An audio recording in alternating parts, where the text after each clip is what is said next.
নমস্কাৰ বন্ধুসকল জবটেক আসাম চেনেলত সকলোকে স্বাগতম জনাইছোঁ বন্ধুসকল জবটেক আসাম চেনেলে লৈ আহিছে 10টা খুবেই ইম্পৰ্টেণ্ট কুৱেশ্যন এনচাৰ এইসমূহ কুৱেশ্যন এনচাৰ আগন্তুক অসমত যিকোনো ইণ্টাৰভিউৰ ক্ষেত্ৰত আহিব পাৰে গতিকে ভিডিঅ'টো স্কিপ নকৰাকৈ শেষলৈকে চাবলৈ যত্ন কৰিব আৰু আপুনি যদি আমাৰ চেনেলত প্ৰথমবাৰৰ বাবে আহিছে তেতিয়াহ'লে চেনেলটো প্লিজ ছাবস্ক্ৰাইব কৰিব পলম নকৰি বলক আজিৰ ভিডিঅ' আৰম্ভ কৰোঁ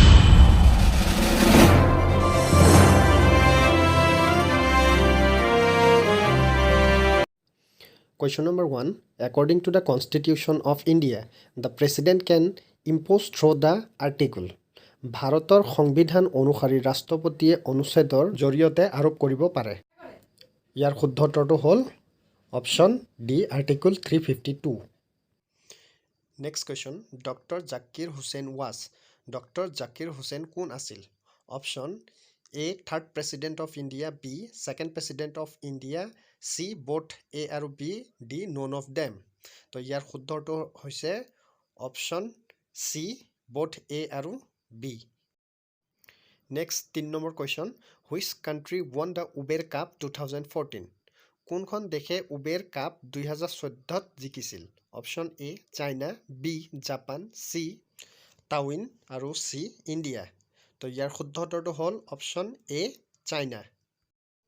Next question number 4.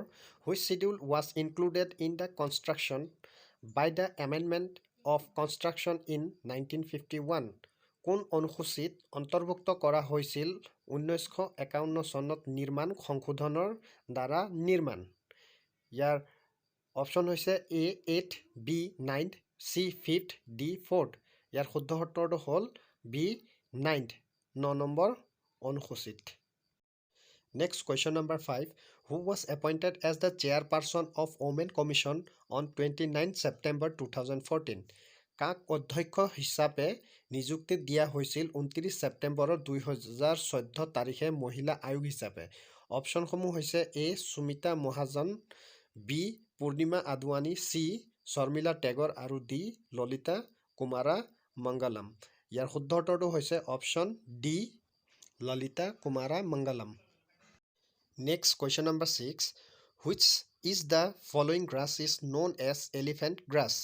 নিম্নলিখিত কোনটো ঘাঁহ এলিফেণ্ট গ্ৰাছ বুলি কোৱা হয়? Option A prayer, B ষ্ট্ৰিপছ, C savannah আৰু ডি লালঞ্চ। ইয়াৰ শুদ্ধ উত্তৰটো হ'ল option C savannah. Next question number 7. Who was Dadaji কণ্ডেভ? Dadaji কণ্ডেভ কোন আছিল?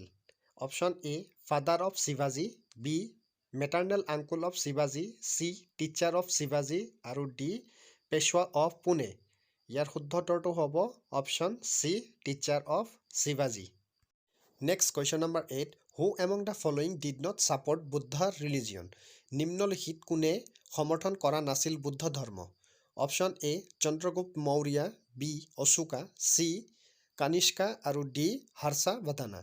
তো ইয়াৰ শুদ্ধ উত্তৰটো হ'ব অপশ্যন এ চন্দ্ৰগুপ্ত মৌৰ্য। বন্ধুসকল আমাৰ চেনেলটো যদি আপোনালোকে এতিয়াও ছাবস্ক্ৰাইব কৰা নাই তেতিয়াহ'লে এতিয়া তলত থকা ছাবস্ক্ৰাইব বটনটো ক্লিক কৰি ছাবস্ক্ৰাইব কৰি ৰাখক কিয়নো এনেধৰণৰ ইম্পৰ্টেণ্ট কুৱেশ্যন এনচাৰ আমি নিতৌ আপলোড কৰি থাকোঁ। বলক এতিয়া কুৱেশ্যনলৈ আগবাঢ়োঁ। Which of the following is not a metal? নিম্নলিখিত কোনটো ধাতু নহয়? A lithium, B helium, C sodium আৰু ডি কবালেট। ইয়াৰ শুদ্ধ উত্তৰটো হ'ল option B helium. Next question which of the following is the largest island? নিম্নলিখিত কোনটো আটাইতকৈ ডাঙৰ দ্বীপ? Option A Lakshadweep, B Minicoy, C Andaman and Nicobar আৰু ডি মালবাৰ। ইয়াৰ শুদ্ধ উত্তৰটো হ'ল option C Andaman and Nicobar. বন্ধুসকল আজিলৈ ইমানতে অন্ত পৰিল। ভিডিঅ'টো যদি ভাল লাগিছে প্লিজ লাইক আৰু শ্বেয়াৰ কৰিবলৈ নাপাহৰিব। জয় আই অসম।